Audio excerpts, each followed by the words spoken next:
بسم اللہ الرحمن الرحیم۔ السلام علیکم۔ آپ دیکھ رہے ہیں دنیائے اسلام 786۔ دوستو، اگر آپ نے ہمارا چینل سبسکرائب نہیں کیا تو ضرور سبسکرائب کر لیں۔ ماں کا حساب۔ ناظرین گرامی، ایک بیٹا پڑھ لکھ کر بہت بڑا آدمی بن گیا۔ والد کی وفات کے بعد ماں نے ہر طرح کا کام کر کے اسے اس قابل بنایا تھا۔ شادی کے بعد بیوی کو ماں سے شکایت رہنے لگی کہ وہ ان کی سٹیٹس میں فٹ نہیں ہے۔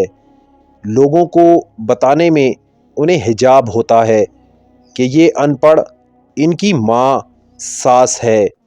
بات بڑھنے پر بیٹے نے ایک دن ماں سے کہا، ماں، میں چاہتا ہوں کہ میں اب اس قابل ہو گیا ہوں کہ کوئی بھی قرض ادا کر سکتا ہوں۔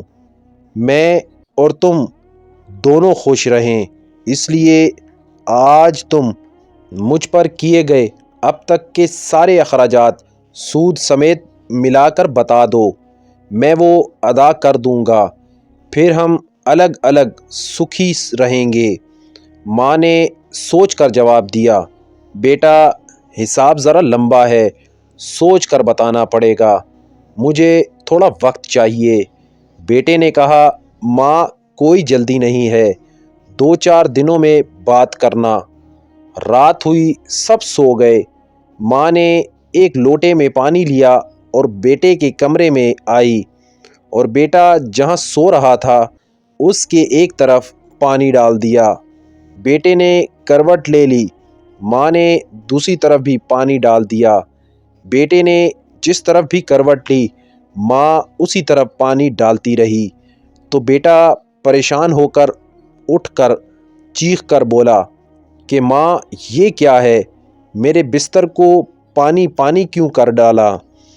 ماں بولی، بیٹا، تو نے مجھ سے پوری زندگی کا حساب بتانے کو کہا تھا، میں ابھی یہ حساب لگا رہی تھی کہ میں نے کتنی راتیں تیرے بچپن میں تیرے بستر گیلا کر دینے سے جاگتے ہوئے کاٹی ہیں۔ یہ تو پہلی رات ہے اور تو ابھی سے گھبرا گیا؟ میں نے تو ابھی حساب شروع بھی نہیں کیا جسے تو ادا کر پائے۔ ماں کی اس بات نے بیٹے کے دل کو جھنجھوڑ کے رکھ دیا۔ پھر وہ رات اس نے سوچنے میں ہی گزار دی۔ شاید اسے یہ احساس ہو گیا تھا کہ ماں کا قرض کبھی نہیں اتارا جا سکتا۔ بے شک ذرا سی چوٹ لگے تو آنسو بہا دیتی ہے، سکون بھری گود میں ہم کو سلا دیتی ہے۔